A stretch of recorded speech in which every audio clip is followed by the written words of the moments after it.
দর্শক, স্বাগত জানাচ্ছি সমসাময়িক বিশ্ব সংবাদ বিষয়ক প্রামাণ্য অনুষ্ঠান এই সপ্তাহের বিশ্বে।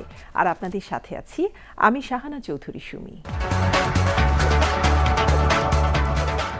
দর্শক, এই অনুষ্ঠানের মাধ্যমে আমরা আপনাদের জানাই সারা বিশ্বে ঘটে যাওয়া নানান ঘটনা, সেই সাথে থাকে মজার নানা খবর, বিশ্বের দর্শনীয় স্থান ও স্থাপনা নিয়ে আমাদের নিয়মিত আয়োজন বিশ্ব পরিচিতি। চলুন দর্শক, তাহলে দেখে আসি কি কি থাকছে আমাদের আজকের এই পর্বে। যুক্তরাষ্ট্রের পার্লামেন্টের উচ্চকক্ষ সিনেটে প্রেসিডেন্ট ডোনাল্ড ট্রাম্পের অভিশংসন বিচারের আনুষ্ঠানিক কার্যক্রম শুরু। কাশেম সোলাইমানির হত্যাকে আড়াল করতে যুক্তরাষ্ট্র ও তার মিত্ররা উড়োজাহাজ বিধ্বস্তের ঘটনাকে ব্যবহার করছে, অভিযোগ ইরানের সর্বোচ্চ ধর্মীয় নেতা আয়াতুল্লাহ আলী খামেনির। ইয়েমেনে প্রশিক্ষণ শিবিরে হুতি বিদ্রোহীদের হামলায় সামরিক বাহিনীর অন্তত ৮০ সদস্য নিহত। ব্রিটেনের রাজসিংহাসনের উত্তরাধিকারী প্রিন্স হ্যারি ও তাঁর স্ত্রী মেগান মার্কেলের রাজকীয় উপাধি আনুষ্ঠানিকভাবে প্রত্যাহার। এবং বিশ্ব পরিচিতি পর্বে থাকছে অনন্য প্রাকৃতিক সৌন্দর্যের দেশ নরওয়ের উপর একটি বিশেষ প্রতিবেদন। যুক্তরাষ্ট্রের পার্লামেন্ট কংগ্রেসের উচ্চকক্ষ সিনেটে মার্কিন প্রেসিডেন্ট ডোনাল্ড ট্রাম্পের অভিশংসন বিচারের কার্যক্রম আনুষ্ঠানিকভাবে শুরু হয়েছে। প্রেসিডেন্টের বিরুদ্ধে ক্ষমতার অপব্যবহার ও কংগ্রেসের কাজে বাধা দেওয়ার অভিযোগ পড়ে শোনানোর পর দেশটির সুপ্রিম কোর্টের প্রধান বিচারপতি জন রবার্টস সিনেট সদস্যদের শপথ পড়ান। মার্কিন কংগ্রেসের উচ্চকক্ষ সিনেটের মোট সদস্য ১০০। অভিশংসন বিচারে সিনেটররা সবাই জুরির ভূমিকায় থাকবেন। যুক্তরাষ্ট্রের পার্লামেন্ট কংগ্রেসে sergeant at arms Michael C Stenger উচ্চকক্ষের কার্যক্রম শুরু করেন। এরপর ডেমোক্র্যাট কংগ্রেসম্যান ও মামলার প্রধান বাদী অ্যাডাম স্কিফ প্রেসিডেন্টের বিরুদ্ধে অভিযোগ পড়ে শোনান। প্রতিনিধি পরিষদের গোয়েন্দা বিষয়ক কমিটির চেয়ারম্যান স্কিফ এবং প্রতিনিধি পরিষদের বিচার বিভাগীয় কমিটির প্রধান সহ বিভিন্ন রাজ্যের প্রভাবশালী আইনজীবীরা সিনেটের এই বিচারে বাদীর ভূমিকায় থাকবেন। প্রেসিডেন্টের বিরুদ্ধে ক্ষমতার অপব্যবহার ও কংগ্রেসের কাজে বাধা দেওয়ার অভিযোগ পড়ে শোনানোর পর দেশটির সুপ্রিম কোর্টের প্রধান বিচারপতি জন রবার্টস সিনেট সদস্যদের শপথ পড়ান। যুক্তরাষ্ট্রের ইতিহাসে এ নিয়ে তৃতীয় কোনো প্রেসিডেন্ট উচ্চকক্ষ সিনেটে অভিশংসন বিচারের মুখোমুখি হচ্ছেন। যদিও ডোনাল্ড ট্রাম্প শুরু থেকেই তার বিরুদ্ধে আনা এসব অভিযোগ অস্বীকার করে আসছেন।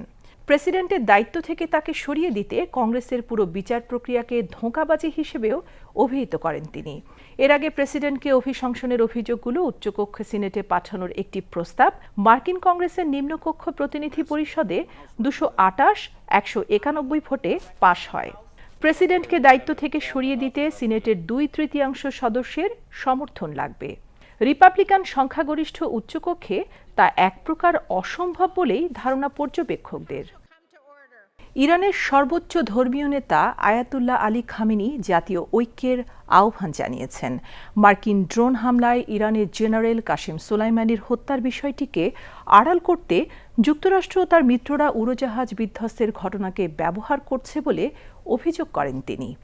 তেহরানে জুমার নামাজের খুতবায় আয়াতুল্লাহ আলী খামেনি বলেন, উড়োজাহাজ বিধ্বস্তের ঘটনায় আমরা যতটা দুঃখ পেয়েছি, আমাদের শত্রুরা ততটাই খুশি হয়েছে।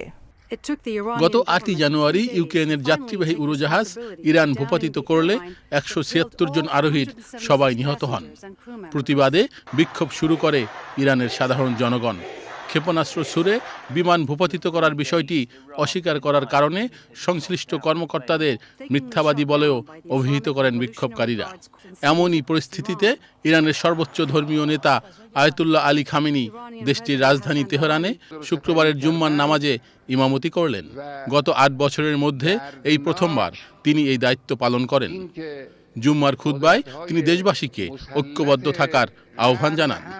জুমার নামাজ শেষে বিশেষ দোয়ায়ও নেতৃত্ব দেন আয়াতুল্লাহ আলী খামেনি। این یکی از مصیبت‌های دنیای امروز کنونی است که از یک ظلم آشکار که مرکب است از ইরানের সর্বোচ্চ কর্তৃপক্ষ যখন গুরুত্বপূর্ণ কোনো বার্তা দিতে চান তখনই এ ধরনের দোয়া করা হয় বলে জানা গেছে। দেশটির ইসলামী বিপ্লবের ৩৩তম বার্ষিকীতে তেহরানে ২০১২ সালে শুক্রবারের দোয়ায় সর্বশেষ নেতৃত্ব দিয়েছিলেন আয়াতুল্লাহ আলী খামেনি। এদিকে ইরাকে অবস্থিত মার্কিন ঘাঁটিতে ইরানের ক্ষেপণাস্ত্র হামলায় কোনো মার্কিন সেনা হতাহত হয়নি বলে জানিয়েছিলেন মার্কিন প্রেসিডেন্ট ডোনাল্ড ট্রাম্প। তবে বৃহস্পতিবার মার্কিন সামরিক বাহিনীর তরফ থেকে দেয়া এক বিবৃতিতে জানানো হয়েছে 8ই জানুয়ারি ইরানের হামলায় 11 জন মার্কিন সেনা আহত হয়েছিল। বিবৃতিতে বলা হয়, ক্ষেপণাস্ত্র হামলায় মার্কিন সেনারা মস্তিষ্কে আঘাতপ্রাপ্ত হন। উন্নত চিকিৎসার জন্য তাদেরকে বিভিন্ন দেশের মেডিকেল সেন্টারে পাঠানো হয়েছে বলেও জানানো হয় বিবৃতিতে। ইয়েমেনের একটি সামরিক প্রশিক্ষণ শিবিরে হুতি বিদ্রোহীদের হামলায় সামরিক বাহিনীর অন্তত 80 সদস্য নিহত ও বহু মানুষ আহত হয়েছে। দেশটির মারিব শহরে হামলার এ ঘটনা ঘটে। সৌদি আরবের রাষ্ট্রীয় টেলিভিশনের খবরে বলা হয়, হামলায় ব্যালিস্টিক ক্ষেপণাস্ত্র ও ড্রোন ব্যবহার করা হয়। ইয়েমেনে একটি সামরিক প্রশিক্ষণ শিবিরে হামলায় ব্যালিস্টিক ক্ষেপণাস্ত্র ও ড্রোন ব্যবহার করা হয়েছে বলে কয়েকটি সূত্রের উদ্ধৃতি দিয়ে জানায় সৌদি আরবের রাষ্ট্রীয় টেলিভিশন আল আখবরিয়া। তাৎক্ষণিকভাবে এ হামলার দায় স্বীকার করে কোনো বিবৃতি দেয়নি হুতি বিদ্রোহীরা। তবে হুতি বিদ্রোহীদের হামলায় সামরিক বাহিনীর অন্তত 80 সদস্য নিহত ও বহু মানুষ আহত হয়েছে বলে অভিযোগ উঠেছে। ইয়েমেনের সৌদি ও যুক্তরাষ্ট্রপন্থী সরকারি বাহিনীর বিরুদ্ধে লড়াই করছে ইরানপন্থী হুতি বিদ্রোহীরা। এখানে সৌদি আরবের সঙ্গে ইরানের একটি ছায়াযুদ্ধ চলছে বলে মত বিশ্লেষকদের। ইয়েমেনের রাজধানী সানা সহ দেশটির অধিকাংশ বড় শহরগুলো হুতিদের নিয়ন্ত্রণে রয়েছে। তারা ইরানের স্বার্থ রক্ষার জন্য নয়, বরং দেশের দুর্নীতিগ্রস্ত পদ্ধতির বিরুদ্ধে লড়াই করছে বলে দাবি করে আসছে। 2015 সালে ইয়েমেনের আন্তর্জাতিকভাবে স্বীকৃত সরকারের প্রেসিডেন্ট আব্দ রাব্বু মনসুর হাদিকে ক্ষমতা থেকে উচ্ছেদ করে হুথিরা সানা দখল করে নিলে দেশটির গৃহযুদ্ধে সরাসরি হস্তক্ষেপ করে সৌদি আরব। সৌদির রাজধানী রিয়াদে আশ্রয় নেওয়া হাদিকে ফের ক্ষমতাসীন করতে হুতিদের বিরুদ্ধে বিমান হামলা ও স্থল লড়াই শুরু করে সৌদি নেতৃত্বাধীন আরব জোট বাহিনী। তাদের সমর্থনে ইয়েমেনের দক্ষিণাঞ্চলীয় বন্দর শহর এডেনকে কেন্দ্র করে নিজেদের অস্তিত্ব টিকিয়ে রাখার চেষ্টা করছে হাদি সরকার। দাবানলে বিধ্বস্ত অস্ট্রেলিয়ায় অবশেষে দেখা মিলেছে স্বস্তির বৃষ্টি।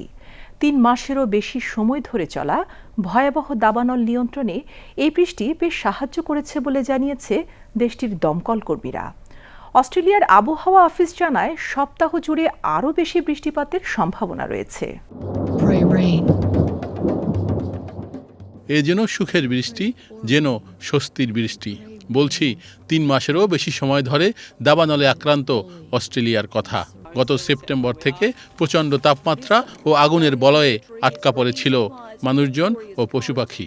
সেই বলয় থেকে মুক্তি পেতে এ বৃষ্টি যেন অস্ট্রেলিয়াবাসীর মধ্যে নিয়ে এলো স্বস্তি ও উচ্ছ্বাস, যার প্রকাশ দেখা গেছে গবাদি পশুর মাঝেও।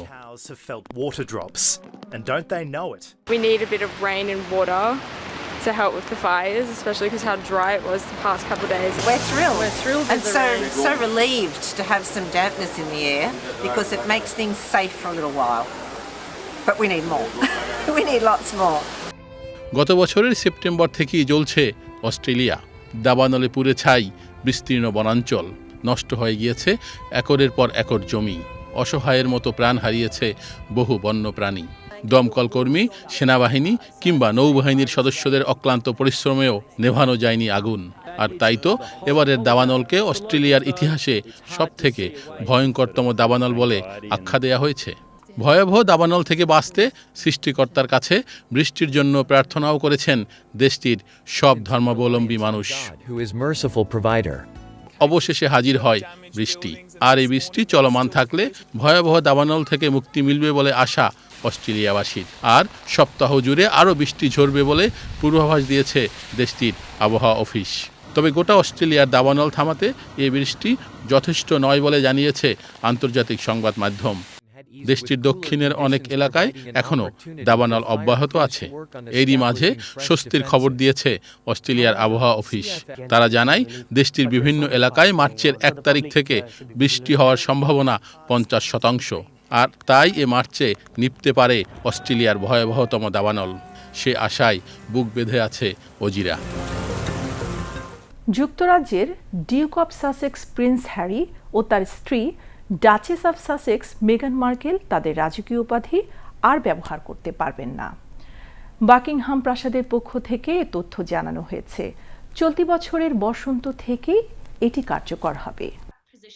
সম্প্রতি আকস্মিক রাজকীয় দায়িত্ব ছেড়ে দেওয়ার ঘোষণা দেন ব্রিটেনের প্রিন্স হ্যারি ও তার স্ত্রী মেগান। তাদের পক্ষ থেকে জানানো হয়, জনগণের অর্থের উপর নির্ভরশীল না হয়ে নিজেরা আয় করে স্বাধীনভাবে জীবনযাপন করতে চান তারা। হুট করে হ্যারি মেগানের নেয়া ওই সিদ্ধান্তে বড় ধাক্কা খান রাজপরিবারের সদস্যরা। এ বিষয়ে সিদ্ধান্ত নিতে হ্যারির সঙ্গে আলোচনায় বসেন রাজপরিবারের জ্যেষ্ঠ সদস্যরা। বৈঠকের পর বাকিংহাম প্রাসাদের পক্ষ থেকে জানানো হয়েছে, যুক্তরাজ্যের duke of Sussex prince Harry ও তার স্ত্রী ডাচেস অব সাসেক্স মেগান মার্কেল তাদের রাজকীয় উপাধি আর ব্যবহার করতে পারবেন না। চলতি বছরের বসন্ত থেকে এটি কার্যকর হবে। রানী এলিজাবেথের পক্ষ থেকে এক বিবৃতিতে বলা হয়, কয়েক মাসের কথাবার্তা এবং সাম্প্রতিক আলোচনার ভিত্তিতে রানী মনে করেন তার নাতি এবং তার পরিবার পারস্পরিক সহযোগিতার ভিত্তিতে এগিয়ে যাবে। রানী বলেন, হ্যারি, মেগান ও তাদের সন্তান আর্চি সব সময় আমাদের পরিবারের অতি আপনজন হয়ে থাকবে। হ্যারি মেগান দম্পতিও জানিয়েছেন, যুক্তরাজ্যে তাদের সরকারি অর্থে কটেজ সংস্কার করতে যে প্রায় 25 লাখ পাউন্ড খরচ হয়েছে তা তারা শোধ দিয়ে দেবেন। যুক্তরাজ্যে অবস্থানকালে রাজপ্রাসাদে না থেকে তারা এখন থেকে ওই কটেজেই থাকবেন। হ্যারি ও মেগানের রাজকীয় দায়িত্ব ছাড়ার ঘোষণার পর গুজব রটে হ্যারির সঙ্গে তার ভাই প্রিন্স উইলিয়ামের সম্পর্কে ফাটল ধরেছে। এছাড়া নানা কঠোর বিধিনিষেধের কারণে হ্যারির স্ত্রী হলিউড অভিনেত্রী মেগানও অস্বস্তিতে রয়েছেন বলে খবরে বের হয়। তবে প্রিন্স উইলিয়াম ও প্রিন্স হ্যারি এক যৌথ বিবৃতিতে জানান, এসব কিছু সংবাদ মাধ্যমের ডাহা মিথ্যা প্রচারণা ছাড়া কিছু নয়। পৃথিবীর প্রথম জীবন্ত রোবট তৈরি করতে সক্ষম হয়েছেন বিজ্ঞানীরা। যুক্তরাষ্ট্রের ভারমন্ট ও টাফটস বিশ্ববিদ্যালয়ের বিজ্ঞানীদের তৈরি এই রোবট এক ধরনের ব্যাঙের স্টেম সেল ব্যবহার করে তৈরি করা হয়েছে। জেনোবোট নামের জীবন্ত এই রোবট চিকিৎসা বিজ্ঞানে যুগান্তকারী অবদান রাখবে বলে ধারণা করছেন বিজ্ঞানীরা। নখরযুক্ত এক ধরনের আফ্রিকান প্রজাতির ব্যাঙের স্টেম সেল থেকে তৈরি করা হয়েছে জীবন্ত রোবট। যুক্তরাষ্ট্রের ভারমন্ট বিশ্ববিদ্যালয়ের বিজ্ঞানীরা জানিয়েছেন, টাফটস বিশ্ববিদ্যালয়ের সঙ্গে যৌথ গবেষণায় তৈরি এই রোবট এত ক্ষুদ্র যে মানবদেহের ভিতরে ঘুরে বেড়াতে পারে, হাঁটতে পারে, সাঁতার কাটতে পারে, এমনকি দল বেঁধে কাজ করতে পারে। বিজ্ঞানীরা প্রথমে জেনোফাস লেভিস নামের এক ধরনের আফ্রিকান ব্যাঙের স্টেম সেল সংগ্রহ করে তা বৃদ্ধির জন্য উপযুক্ত পরিবেশে রেখে দেন।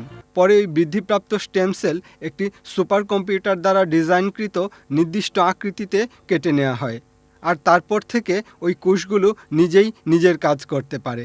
এই রোবটটির ত্বকের কোষগুলো একসঙ্গে মিলিত হয়ে একটি কাঠামো তৈরি করে, আর হৃদপেশির কোষগুলো রোবটকে এগিয়ে যেতে সাহায্য করে। বিজ্ঞানীরা জানিয়েছেন, এই রোবট কোনো প্রথাগত যান্ত্রিক রোবট নয় এবং পরিচিত কোনো প্রাণী প্রজাতির মতোও নয়। এটা সম্পূর্ণ নতুন এক বস্তু যা জীবন্ত এবং এর কার্যক্রম নিয়ন্ত্রণ করা যায়। জেনোবোট নামের এই রোবটগুলোর কোনোটির মাঝখানে গর্ত থাকে, যা মানবদেহে ঔষধ পরিবহনের কাজে ব্যবহার করা যেতে পারে বলে জানিয়েছেন বিজ্ঞানীরা। তাছাড়া তেজস্ক্রিয় পদার্থ পরিষ্কার করতে, সমুদ্র থেকে অতি ক্ষুদ্র প্লাস্টিক দ্রব্য তুলে আনতে, মানবদেহের শিরা ও ধমনীতে জমে থাকা ময়লা দূর করতে এই জেনোবোট কার্যকর বলেও জানান বিজ্ঞানীরা। জেনোবোটের আবিষ্কার কোষ গবেষণার ক্ষেত্রে নতুন দুয়ার খুলে দিয়েছে উল্লেখ করে বিজ্ঞানীরা জানান, এর ফলে মানব স্বাস্থ্য ও মানুষের দীর্ঘজীবন লাভে প্রয়োজনীয় অগ্রসর গবেষণা সম্ভব হবে। দর্শক, এবারে বহির্বিশ্বে ঘটে যাওয়া নানান ঘটনা নিয়ে থাকছে ব্যতিক্রমী আয়োজনের খবর। চীনের উইঘুর স্বায়ত্তশাসিত অঞ্চলে মানাসি লেক পার্কে এবার প্রচুর অতিথি পাখি এসেছে, কিন্তু -18 ডিগ্রি সেলসিয়াস তাপমাত্রায় লেকের পানি জমে বরফে পরিণত হওয়ায় সেখানকার রাজহাঁসগুলোর খাদ্য সংকট দেখা দিয়েছে। লেকের প্রায় 90% এলাকা এখন বরফে ঢাকা পড়ে আছে, আর এতে করে খাদ্য খুঁজতে সমস্যায় পড়তে হচ্ছে হাঁসগুলোকে। তবে মানাস পার্ক কর্তৃপক্ষ সেখানে থাকা প্রায় 600 হাঁসের জন্য পুষ্টিকর খাদ্যের ব্যবস্থা করেছে। প্রতিদিন সকালের তীব্র শীত উপেক্ষা করে পার্কের কর্মীরা ওই অতিথি হাঁসদের জন্য শস্যদানা রেখে আসেন। এই পুষ্টিকর খাবার খেয়ে অতিথি পাখিগুলো আগামী বছর তাদের নিজ দেশে ফিরে যাবার শক্তি পাবে বলে আশা করছে মানাসি লেক পার্ক কর্তৃপক্ষ। দর্শক, ইতিহাস, ঐতিহ্য ও পর্যটন নিয়ে বরাবরের মতো আমাদের নিয়মিত আয়োজন বিশ্ব পরিচিতি।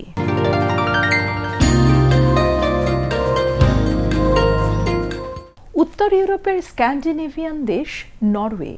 এই দেশের পূর্বে সুইডেন, দক্ষিণে ফিনল্যান্ড ও পশ্চিমে অবস্থিত রাশিয়া। রাজতান্ত্রিক রাষ্ট্র নরওয়ের আয়তন 3,85,252 বর্গ কিলোমিটার। দর্শক, বিশ্ব পরিচিতি পর্বে আমরা আজ জানব বিস্ময়কর ও অনন্য প্রাকৃতিক সৌন্দর্যের আধার নরওয়ে সম্পর্কে। মধ্যরাতে সূর্যের দেশ বা নিশীথ সূর্যের দেশ নরওয়ে।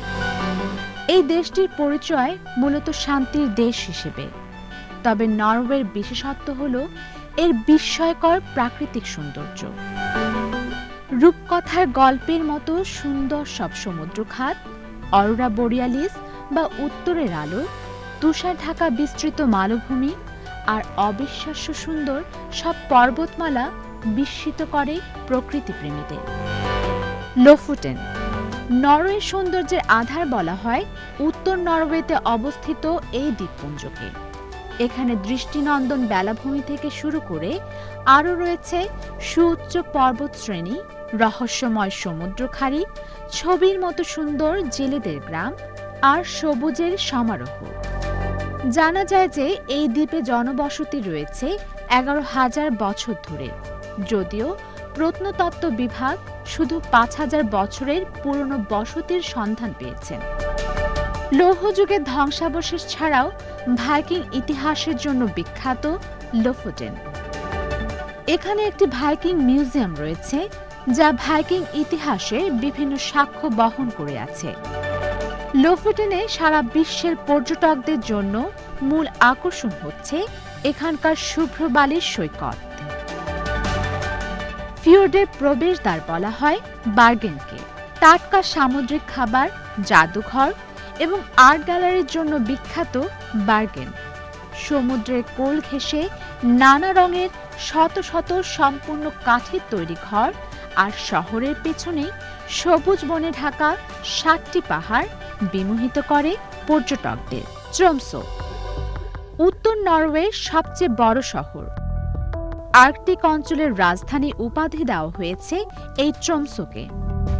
এখানে দেখার মতো রয়েছে অনেক কিছু, যার মধ্যে অন্যতম হল পোলারিয়া সেন্টার, পোলার মিউজিয়াম ও 1877 সালে স্থাপিত ম্যাক ব্রিউয়ারি। ট্রমসোতে আপনি বোটে করে সমুদ্রের মাঝে গিয়ে দেখতে পারেন তিমি। তবে এখানে পর্যটকদের জন্য সবচেয়ে রোমাঞ্চকর অভিজ্ঞতা হল মধ্যরাতের সূর্য বা নিশীথ সূর্য দেখা। শুধু কি তাই, স্বর্গীয় সুন্দর সুমেরু প্রভা বা নর্দার্ন লাইটস অবলোকনের সুযোগ রয়েছে ট্রমসোতে। পরিপূর্ণ প্রকৃতির মাঝখানে অবস্থান নরওয়ের রাজধানী শহর অসলোর। 2019 সালে ইউরোপিয়ান গ্রিন ক্যাপিটাল হিসেবে নির্বাচিত হয়েছে এই শহর। এমনকি ভ্রমণ বিষয়ক জনপ্রিয় ওয়েবসাইট লোনলি প্ল্যানেটে 2018 সালের সেরা ভ্রমণ স্থানের তালিকায় শীর্ষে ছিল অসলো। প্রাকৃতিক সৌন্দর্য, আধুনিক স্থাপত্য, শিল্পকর্ম, শহর জুড়ে সাইকেল চালানো ও পায়ে হাঁটার আলাদা রাস্তা সব মিলিয়ে স্বপ্নময় একটা শহর অসলো। বিশ্বের শীর্ষ প্রাকৃতিক আকর্ষণের একটি Geiranger fjord. UNESCO world heritage site তালিকাভুক্ত এই স্থানের সৌন্দর্য সারা বছরই অম্লান। এখানে আপনি দেখতে পাবেন খাড়া পাহাড়ের গা বেয়ে অঝরে ছড়ছে 7 সিস্টার্স সহ অসংখ্য ঝর্ণা। এসব ঝর্ণা গিয়ে মিলেছে কাঁচের মতো স্বচ্ছ নীল পানির 15 কিলোমিটার দীর্ঘ গেইরাঞ্জার ফিওর্ডে। এ যেন প্রাকৃতিক প্রশান্তির অভয়ারণ্য। নরওয়ের প্রাণীবৈচিত্র্য অসাধারণ এবং অবিশ্বাস্য। এখানে রয়েছে তুষার শুভ্র সুমেরু শিয়াল থেকে শুরু করে বলগা হরিণ, তিমি, সাদা লেজযুক্ত ঈগল, মেরু ভালুক, সিন্ধু ঘোটক এবং আরও অনেক ধরনের প্রাণী। নরওয়ের সর্ব উত্তরে সুমেরু বৃত্তের নিকট অবস্থিত সালবার্ড দ্বীপপুঞ্জে প্রায় 3000 শ্বেত ভালুক রয়েছে।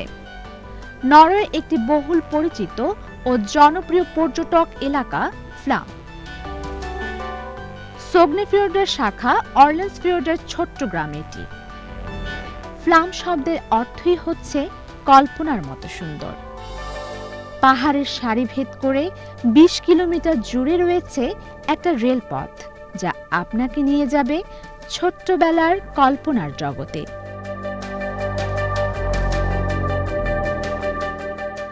পঞ্চাশ বছর ধরে নরওয়ের জ্বালানি তেলের রাজধানী নামে পরিচিত হয়ে আসছে স্ট্যাভেনজার। সমুদ্র তীরবর্তী অঞ্চল হিসেবে এর মাধুর্য একটুও নষ্ট হয়নি এতদিনে।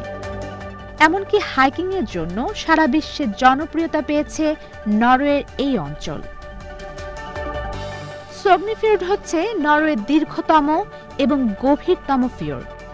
বার্গেনের উত্তর উপকূল থেকে জোটুনহাইমের ন্যাশনাল পার্কের বিশাল পর্বত পর্যন্ত বিস্তৃত এটি। সোগনিফিয়র্ডের চারপাশের পর্বতগুলো হাইকিংয়ের জন্য বেশ জনপ্রিয়। সোগনিফিয়র্ডের স্থানীয় প্রকৃতি, সংস্কৃতি এবং পরিবেশ রোমাঞ্চকর এক অনুভূতির জন্ম দেয় দর্শনার্থীদের। কেউ যদি মধ্যরাতের সূর্যের সাক্ষী হতে চান বা উপভোগ করতে চান মেরুপ্রভার বর্ণিল আলোর খেলা, তাহলে আপনার গন্তব্য হতে পারে অনন্য সুন্দর নরওয়ে। দর্শক, আজ এ পর্যন্তই। কেমন লাগলো আমাদের অনুষ্ঠান জানাতে ভুলবেন না। আমাদের সাথে যোগাযোগের ঠিকানা Facebook/বাংলাদেশ টেলিভিশন -BTV। এছাড়া ইউটিউবে লগ ইন করুন এই ঠিকানায় YouTube/বাংলাদেশ টেলিভিশন -BTV। আজকের মতো বিদায় নিচ্ছি। দেখা হবে আগামী পর্বে। আপনারা সবাই ভালো থাকুন, সুস্থ থাকুন, বিশ্বকে জানুন। এ সপ্তাহের বিশ্বের সাথেই থাকুন। খোদা হাফেজ।